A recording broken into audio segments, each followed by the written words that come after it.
As the release of Frostpunk 2 becomes more and more imminent, the price of the first game, Frostpunk 1, drops drastically, allowing you to get this game easy sub $5 on basically anywhere, making it a very interesting deal. But the question is not just about price, but about the actual game as well. Is Frostpunk 1 actually worth it to get right now, even when Frostpunk 2 exists? So let's just answer this question. Before that, I just want to let you know that I'm recording this before the release of Frostpunk 2, so I really don't know what is happening with the second game, but I can tell you a lot about the first game. Yeah, and you have played Frostpunk, you already know the answer to the questions, but if you don't, well, the answer is this. Yes, Frostpunk 1 is absolutely worth it, and it's one of the most amazing games that I've ever played. It's not without its issues, but the issue mainly rises because of its core gameplay. But to understand anything and everything, we need to get into the details. So what is Frostpunk? Frostpunk is a city building survival strategy game, and the key word here is survival. No, it doesn't mean that it plays like other survival games. What survival has been thrown around like crazy in today's day and age, and in this case, in case of Frostpunk, I mean literally. This game is all about surviving, because anything and everything is trying to kill you in this game. You're playing in post-apocalyptic alternate history. The game is happening around in the Victorian era, where the apocalypse, which basically was caused by a volcanic eruption, causes another ice age to start, where everything is now frozen solid, and you lead the band of survivors into Arctic. Kind of counterintuitive, but that's because this is where the last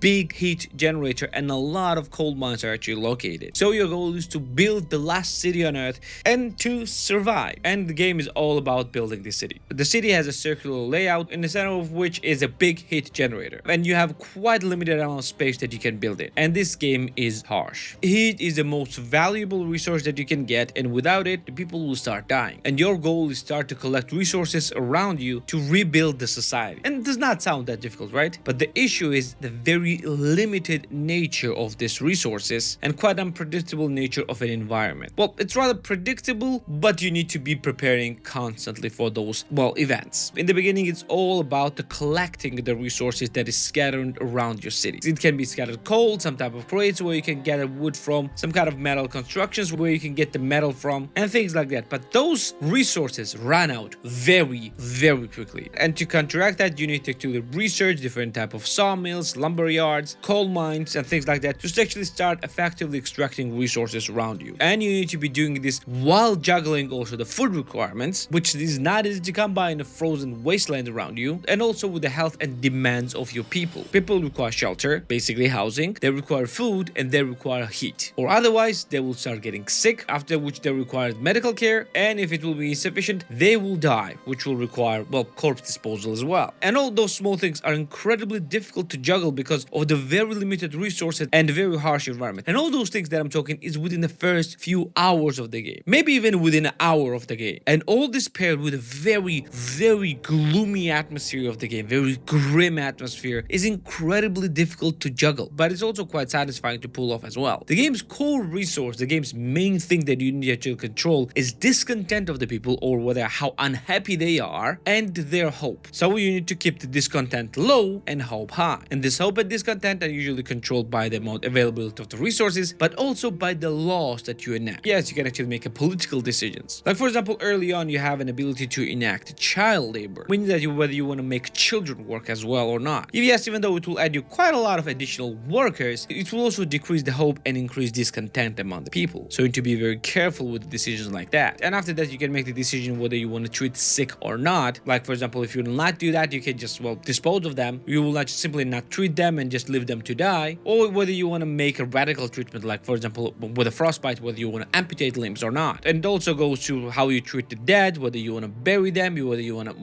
want to make some ceremonies, etc., etc. And these things pile up. And if you think that you will keep everyone alive, well, think again, because many of your people will die, and that's not a good thing to endure. Your decisions will actually have an impact, and this is not all fun and roses. This game is difficult. It's not easy. A bit later, you also unlock the ability to send scouting parties around you, which will also add some additional scenarios like finding new people and getting these people to your city. And that's an additional issues that you might not be able to control, because you will have now suddenly much more mouths to feed, much more people to give shelter, much more people to keep warm, and this might cause some issues as well. Now, the main issue with the game, or rather I would call it main issue with the gamers, is the early game of the game. You see, if you'll start building uncontrollably, and if you start getting a lot of people from all around you, you'll quickly realize that that resources that you have is not enough. You are not researching things fast enough to unlock sawmills or some additional means to get food. And you will quickly understand you don't have enough resources to build things around you, and you don't have enough food to feed people. And then suddenly you also realize that you don't have enough coal to burn. And yeah, you will lose game very quickly. So you need to be actually very careful from the very beginning of the game in order to actually succeed here. You also need to pay very close attention to how you actually position your buildings, because different buildings will require different heat. Like for example, some buildings will not operate if they are not properly heated. And the distance from a central generator also takes quite a lot of part in this, and all of those things add up. And it's not just gameplay. Game has quite an interesting story as well. And yeah, it's quite bleak and it's quite interesting. So I will not be spoiling anything to you. And adding to the bleakness is sound and the music. Man, this music is sad. While playing this, you will quickly start losing all of the hope for the future, but still having some glimpses of it here and there. And the music and the atmosphere and the sound design is absolutely superb in this game. What is also great in this game is its support, because over the years this game got quite a lot of DLCs as well. Like for example, the last autumn that will take you to the prequel of what was happening in the game before everything frozen solid, which gives the game some additional challenge, or On the Edge, which is kind of like a sequel, which will take you to the other places as well. And everything that I said sounds interesting, but what about the price? How much game actually costs you? So game's base price is $30, but yeah, no one will be getting this for the full price. And for the discount, you can get as low as $3. But will anyone be buying this for the full price? I highly doubt that. But will anyone be buying only the base game? Well, you should not. You should get the Game of the Year edition of the Frostpunk. With this, you'll be getting not only the base game, but all of its DLCs as well. And price-wise, for the base game, it will be around $3 to $4, and then for the Game of the Year edition, it will be around $10. And you can get it for a little bit less than that on an instant gaming. So with this game, absolutely worth it. Does it look good? Does it play good? Even after knowing that the sequel is releasing? Hell yeah! This game is absolutely amazing, and it's an insanely different experience compared to anything else that you will ever play. This game gives you full power to make the decisions that you would probably never make, and it is absolutely beautiful because of that. And gameplay is interesting, it's challenging, it's gripping, and it's very, very beautiful, and it's very haunting as well in a beautiful way. So if you haven't played this game yet, just get it and play it. And if you have played it in the past, you know exactly what you need to do. And this video is sponsored by this channel's brand new sponsor, Instant Gaming. If you want to get best games for the cheapest prices, no matter it's on a PC, PlayStation, Xbox, or Nintendo consoles, and you don't want to wait for any sales, Instant Gaming is the way to go. And I also partnered with Instant Gaming for epic giveaway of any game of your choice in the description down below. So click the link in the description to take part in there. And also, every purchase that you make on Instant Gaming through my link will help the channel as well. So click the link in the description to get the best games for the best prices. Now back to the video.